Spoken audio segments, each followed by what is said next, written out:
Janganlah sedih atas suatu musibah, kamu tidak mengetahui apa yang akan Allah berikan kepadamu sebagai gantinya. Orang yang baik itu tidak menyepelekan dosa meskipun kecil, dan tidak sombong ketika punya amal meskipun banyak. Hidup itu bisa dikatakan tentram bila punya uang tidak merasa gembira, dan bila tidak punya uang tidak merasa susah. Jangan mudah berburuk sangka, agar tidak gelap hati dan tidak sengsara.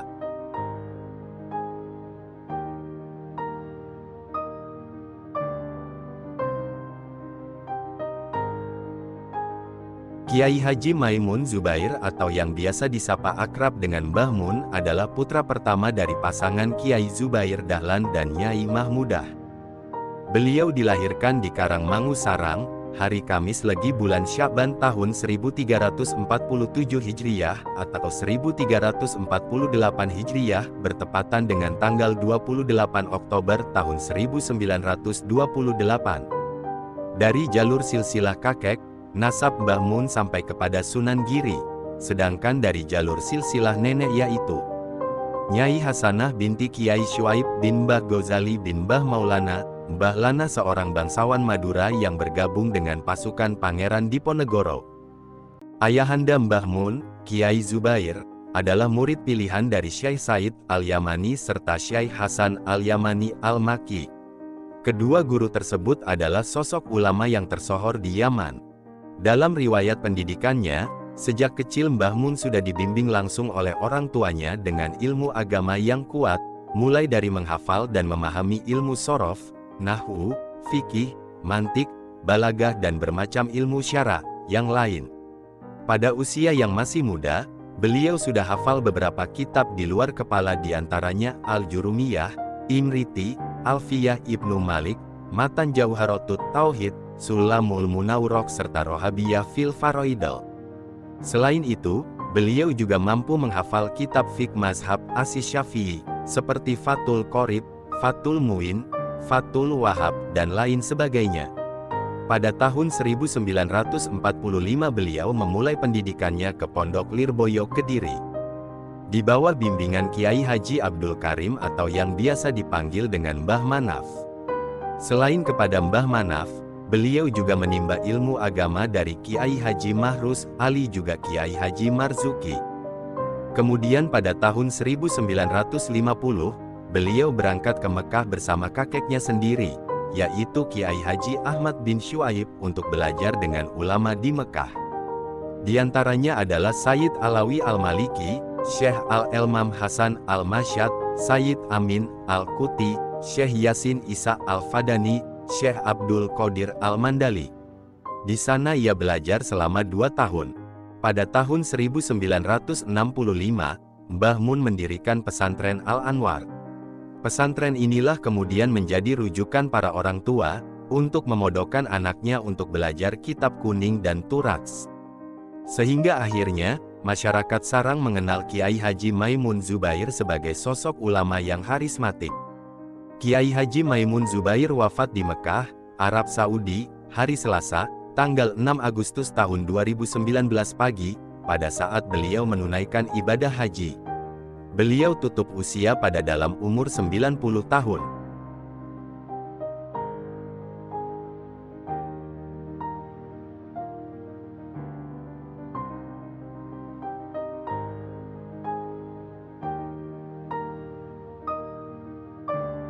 Berikut kata-kata bijak Kiai Haji Maimun Zubair.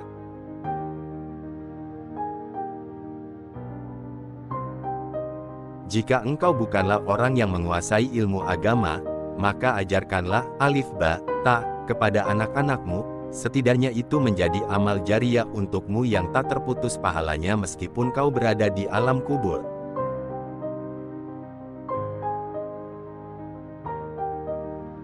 Jangan mudah berburuk sangka, agar tidak gelap hati dan tidak sengsara.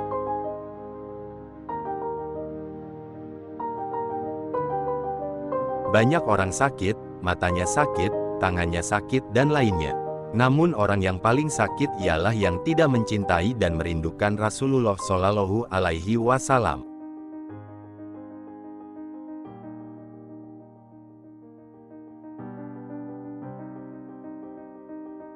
Termasuk orang yang bagus yaitu orang yang tidak bisa mengaji, tetapi suka berkumpul dengan orang yang bisa mengaji. Orang yang baik itu tidak menyepelekan dosa meskipun kecil, dan tidak sombong ketika punya amal meskipun banyak.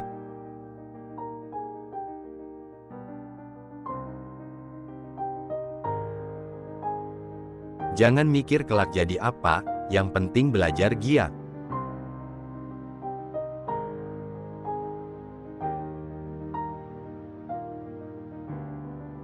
Janganlah sedih atas suatu musibah, kamu tidak mengetahui apa yang akan Allah berikan kepadamu sebagai gantinya.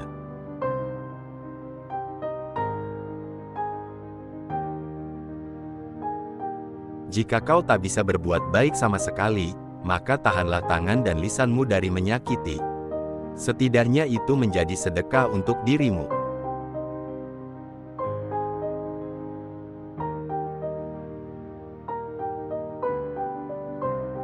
Jika kemarin kamu berbuat kesalahan, maka hari ini hapuskanlah dengan berbuat kebaikan.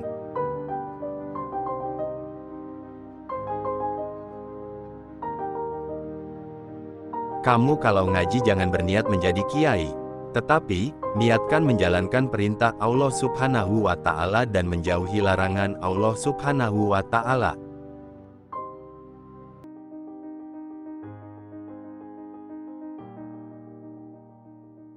Orang di dunia ada yang senang dan ada yang susah. Semua itu supaya mendekatkan diri kepada Allah. Tetapi ketika di akhirat susah terus yaitu ketika di neraka, senang terus yaitu ketika di surga.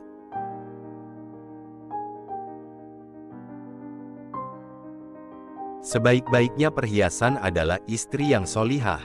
Sebaik-baiknya harta adalah anak soleh dan solihah pula. Inilah kenikmatan akhirat yang kelak akan dialami keluarga mukmin.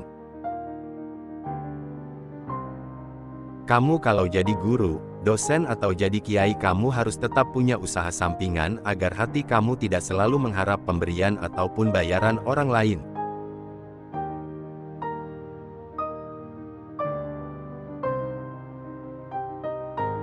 Hidup itu bisa dikatakan tentram bila punya uang tidak merasa gembira dan bila tidak punya uang tidak merasa susah.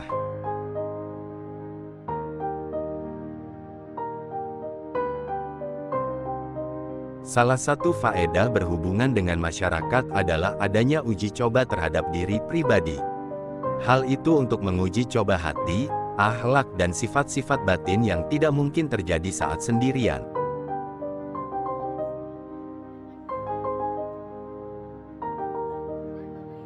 Yang paling hebat dari seorang guru adalah mengajar, dan rekreasi yang paling indah adalah mengajar. Ketika melihat murid-murid yang menjengkelkan dan melelahkan, terkadang hati teruji kesabarannya. Namun hadirkanlah gambaran bahwa di antara satu dari mereka kelak akan menarik tangan kita menuju surga.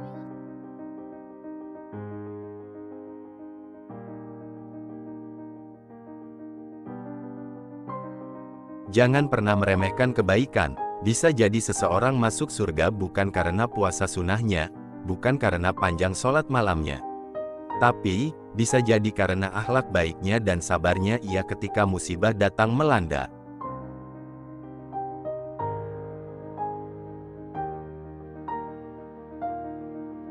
Salat mengajarkan persatuan dan kesatuan. Meskipun berbeda bangsa, bahasa dan negara, namun dalam salat tetap menggunakan satu bahasa yang sama, dan menyembah zat yang sama. Jalan surga itu ilmu, bisanya mendapat ilmu itu ngaji. Ngaji cara ulama, atau kiai. Modern ya modern, tapi jangan lupa ngaji, walaupun seminggu sekali. Ilmu itu nomor 2, dan nomor satunya ialah amal. Namun, ilmu didahulukan daripada amal, karena ilmu tetap diterima Allah meski tidak diamalkan.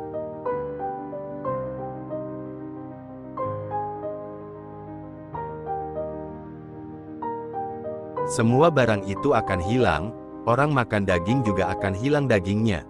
Tetapi ada yang tidak hilang yaitu ruh, ini pemberian langsung dari Allah tanpa proses.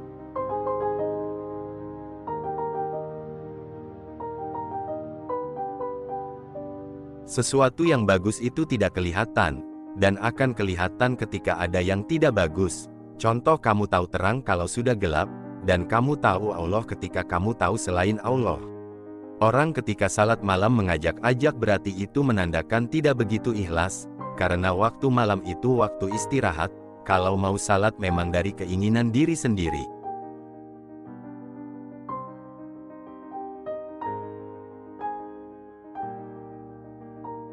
Manusia baik itu tidak berubah sikapnya dikala senang dan susah.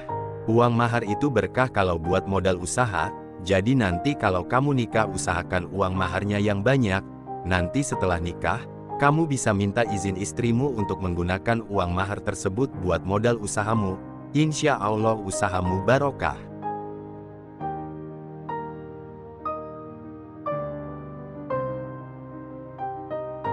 Dunia itu menjadi contoh atau cermin di akhirat. Bagus-bagusnya orang itu ialah orang yang bertakwa, yaitu tidak mau melakukan dosa, baik dosa kecil maupun besar semuanya ditinggal.